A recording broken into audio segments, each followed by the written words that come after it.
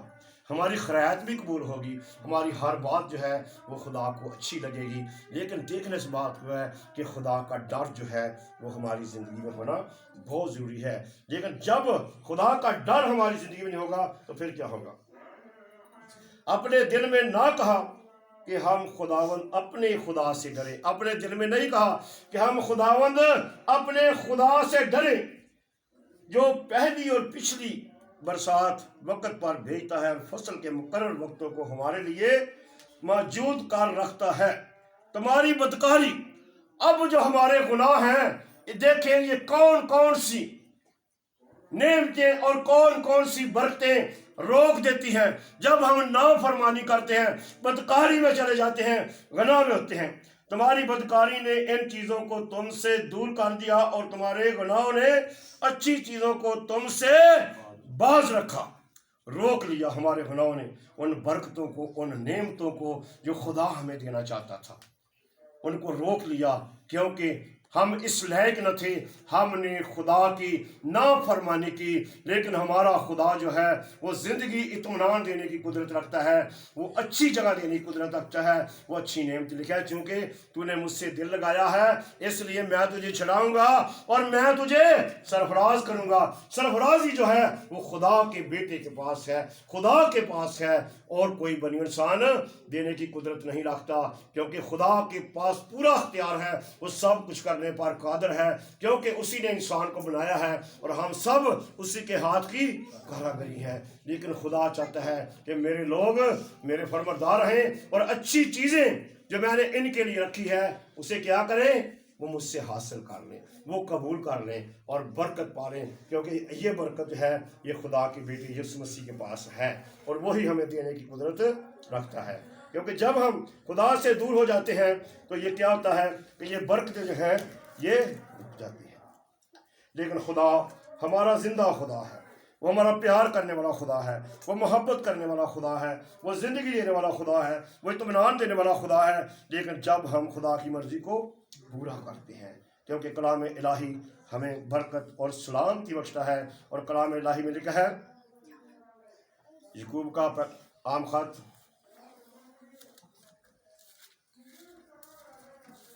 اس کا پہلا باب اس کی 6 اور 7 ہے، مگر ایمان سے مانگو اور کچھ شک